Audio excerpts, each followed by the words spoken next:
Regardez la scène. Tout est calme, mais le danger approche. Cette femme n'est pas humaine. C'est une sorcière qui rôde. Regardez comment elle s'attaque à sa victime, sans pitié. Elle le mord directement au cou. C'est instantané, l'homme s'écroule, privé de vie. Mais la sorcière a commis une très grande erreur stratégique. Elle pensait agir en totale cachette, à l'abri des regards, dissimulée dans l'ombre de son crime. C'était sans compter sur la présence vigilante de ces deux jeunes garçons courageux que vous voyez là, assis calmement juste devant le seuil de leur maison. Leurs yeux grands ouverts ont été les témoins silencieux de toute l'horreur absolue de cette scène sanglante.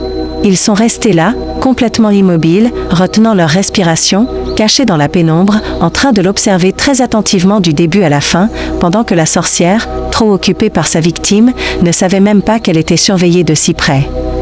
Une fois son forfait totalement terminé, elle se retourne enfin avec froideur, et c'est là qu'elle aperçoit les deux hommes qui la fixent avec détermination. C'est à cet instant précis que la traque commence.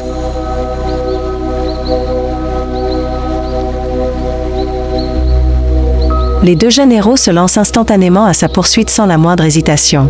Regardez bien sa réaction surprenante, elle ne montre aucun signe de panique, au contraire, elle garde un sang-froid glacial et prépare déjà un plan machiavélique. Elle décide alors d'utiliser sa puissance mystique et sa magie pour se transformer.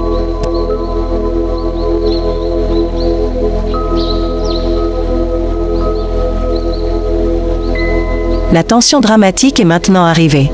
Le pouvoir mystique de cette créature de l'ombre commence visiblement à faiblir sous la pression constante et la rapidité de cette poursuite infernale. À bout de force sous sa forme de reptile, elle se retrouve totalement obligée de reprendre son apparence humaine d'origine pour essayer de continuer désespérément sa course à pied à travers le feuillage.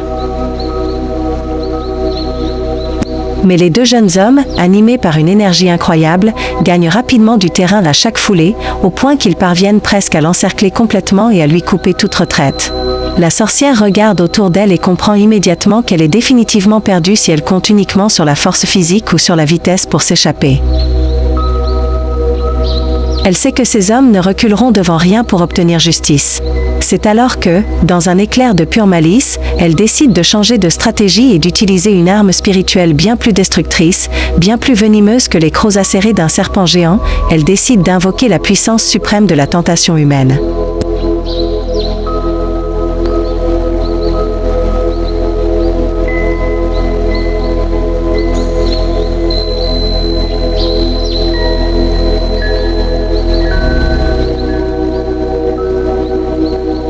Ces deux jeunes hommes couraient pour la justice, ils risquaient leur vie pour arrêter un monstre qui venait de commettre un meurtre de sang-froid. Ils étaient des héros. Mais en l'espace d'une seconde, la sorcière a compris leur point faible. Elle a changé de visage, elle s'est rendue compte que pour détruire un homme, il ne faut pas toujours l'attaquer de face avec de la violence, il suffit parfois de lui offrir ce qu'il a toujours secrètement désiré. Elle n'est plus un serpent qui inspire la terreur, elle est devenue l'argent qui inspire la convoitise.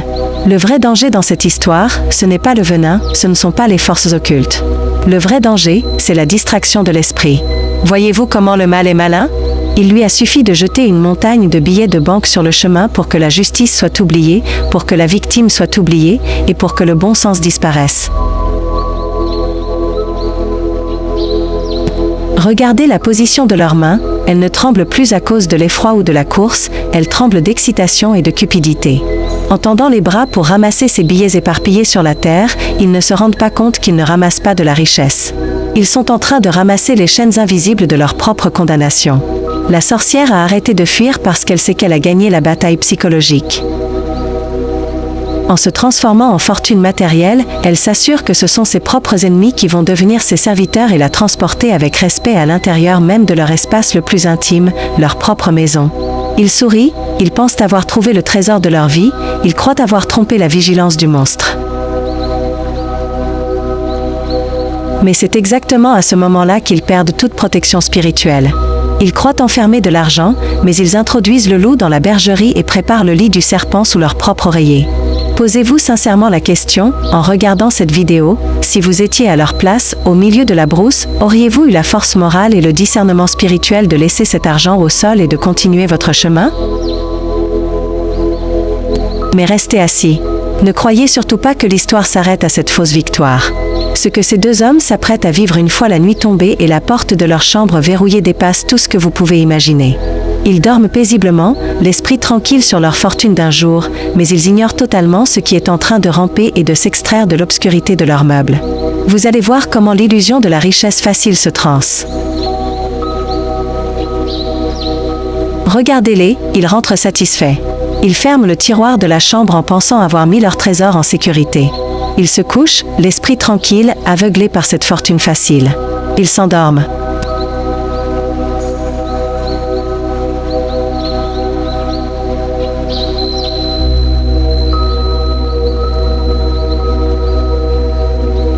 Regardez attentivement. La nuit est maintenant profonde et le silence règne sur le village. C'est à ce moment précis que le pacte involontaire s'active. Regardez ce tiroir. Il commence à glisser, à s'ouvrir tout seul, centimètre par centimètre, sans qu'aucune main humaine ne le touche. L'argent est en train de réclamer ses droits. La magie s'inverse et la matière redevient esprit.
Le voilà. Le masque tombe. Ce n'était pas de la richesse, c'était le monstre lui-même qui attendait son heure dans l'ombre.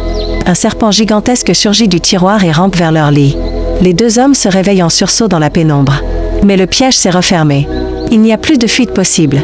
La panique est totale, l'horreur remplit la pièce et leurs cris de détresse résonnent dans le vide. Ils découvrent trop tard le véritable visage de l'argent qu'ils ont ramassé. C'est sur cette image terrifiante que se termine cette terrible leçon.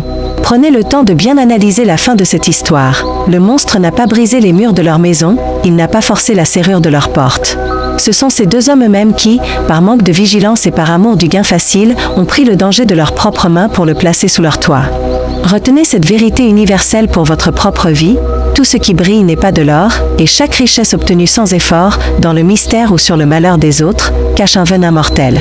Ne laissez jamais l'appât du gain obscurcir votre jugement face à un danger visible. Protégez vos maisons, gardez vos cœurs purs, et souvenez-vous que la seule richesse qui protège est celle que l'on construit dignement et honnêtement. Mais dites-moi la vérité, et soyons honnêtes entre nous dans les commentaires. Si vous vous retrouviez face à cette montagne de billets par terre, en pleine brousse, est-ce que vous auriez eu le courage de la laisser et de fuir? Ou est-ce que vous auriez craqué vous aussi? Écrivez-moi votre réponse directe dans les commentaires.